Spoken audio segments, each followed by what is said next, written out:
Sir, किस तरीके से देखते हैं आप जो शुरुआती रुझान जो आ रहे हैं, यूं कहें कि अब तक काफी हद तक पिक्चर क्लियर हो रही है कि भारतीय जनता पार्टी की सरकार 27 साल बाद जो है, तकरीबन 27 के भी 28 साल बाद, 93 के बाद 2025, 28 साल बाद जो है एक तरीके से गवर्नमेंट जो है बनती दिखाई दे रही है और जो आम आदमी पार्टी है वो पिछड़ रही है। कांग्रेस लेकिन आपकी पार्टी जो उम्मीद कर रही थी कि कुछ नतीजे बदल के दिखाएंगे, दिल्ली न्याय यात्रा करी, राहुल गांधी, प्रियंका गांधी, खड़गे जी, सबका प्रचार रहा, सारी ताकत झोंकी, लेकिन कांग्रेस अभी भी शून्य पर ही है। रुझानों से लगता है कि भारतीय जनता पार्टी सरकार बना ले जाएगी और रुझानों से भी लगता है कि कांग्रेस का परफॉर्मेंस बहुत खराब है, इसलिए कि जो वोट कांग्रेस का आम आदमी पार्टी के में चला गया था वो हमें आना चाहिए था, वो भारतीय जनता पार्टी में जाता हुआ दिखाई पड़ रहा है।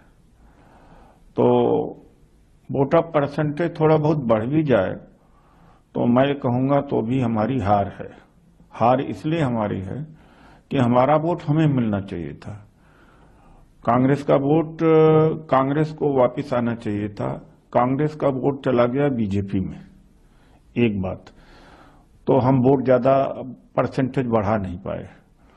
दूसरी बात यह है कि पर्टिकुलरली केजरीवाल से मिडिल क्लास बहुत ही ज्यादा नाराज था कि ये झूठ बोलना, अनाप शनाप का आरोप लगाना और ये काइयापन और नटवर लाल की जो छवि बनी है वो उसके वजह से मिडिल क्लास शिफ्ट किया है बीजेपी को कि बीजेपी हराने की क्षमता में है।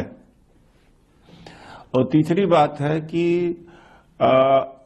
जो आम आदमी पार्टी को वोट भी मिला है अभी भी लाभार्थी का वोट है, वो आम आदमी पार्टी को कोई विचारधारा की वोट नहीं होती, उनका लेना और देने का वोट है। कार्यकर्ता के बीच जाते हैं सोशल मीडिया के थ्रू और के थ्रू कि मुझे वोट दो, हम तुम्हें ये दे रहे हैं। तो इस तरह की जो राजनीति शुरू करी है इन्होंने, तो उसको भी इस बार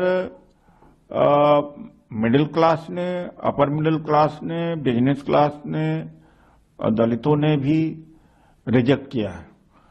एक बात यह है कि मुस्लिम वोट भारतीय जनता पार्टी जीत जाएगी, इसकी वजह से आम आदमी पार्टी के साथ फिर गया लाभार्थी प्लस मुस्लिम, और दलित वोट को हम काट नहीं पाए। वजह क्या है कि जो सोशल जस्टिस के ऊपर हमारी पूरी राजनीति होनी चाहिए थी, लास्ट में जनसभाओं में वो बात तो कही गई लेकिन नीचे नहीं गई।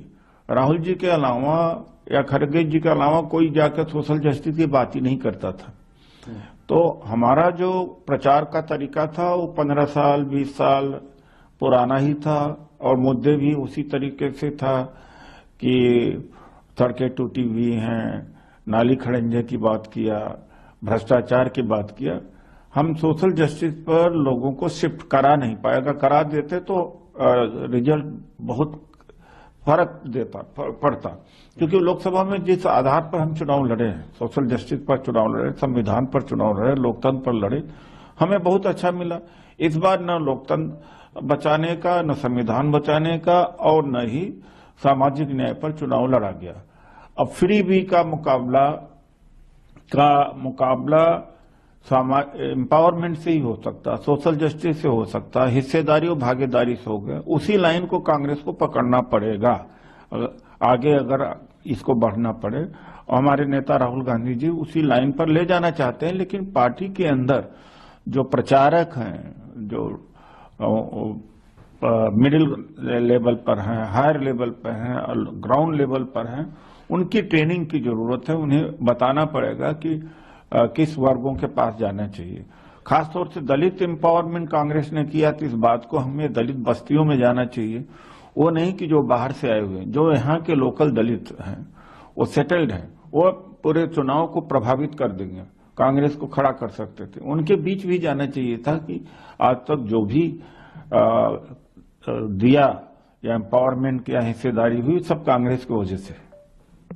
सर एक और बड़ी बात वो ये कि उमर अब्दुल्ला ने ट्वीट किया कि आपस में और लड़िए, उसका नतीजा ये दिखाई देता है। हालांकि कांग्रेस के कुछ नेता कह रहे हैं कि सबसे पहले जो ये गठबंधन तोड़ने की बात थी वो आम आदमी पार्टी ने करी, अरविंद केजरीवाल ने। देखिए, उमर अब्दुल्ला वहां जम्मू एंड कश्मीर के से निकल करके बाहर की पॉलिटिक्स करने तो उन्हें समझ में आता है, वहां की पॉलिटिक्स वो कर रहे हैं, यहां अलग बात है। उमर अब्दुल्ला जी को क्या पता कि कांग्रेस की केंद्र सरकार को और प्रदेश सरकार को गिराया, कमजोर किया तो बीजेपी आरएसएस से मिलकर के अरविंद केजरीवाल ने ही किया था। तो आज ये दिन देखने को जो मिल रहा है कि बीजेपी केंद्र में है, अरविंद केजरीवाल जी का और अन्ना हजारे और किरण बेदी जैसे लोगों का ही योगदान है, ये अभी तो देखना चाहिए उनको।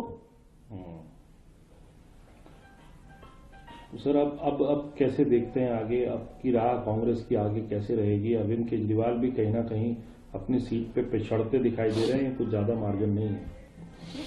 देखिए, ऐसा है, ये बड़ा शुभ हुआ है जो झूठ बोलने का।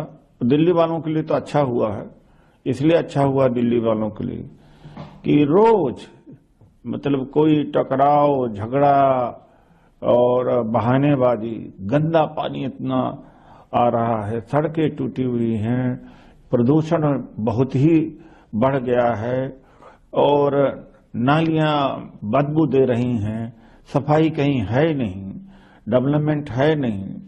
तो भले सैद्धांतिक रूप से हम बीजेपी से बिल्कुल भिन्न हैं और आम आदमी पार्टी के करीब ही होंगे अगर देखा जाए तो, लेकिन जनता त्राही त्राही कर रही है। तो इस झूठ से इनको छुटकारा मिल जाए। झूठ, नाटक, ड्रामा और शब्दों का जो युद्ध चलता है, ये सब समाप्त होना चाहिए। हालांकि अच्छा विकल्प नहीं है भारतीय जनता पार्टी, हम जानते हैं। शुक्रिया।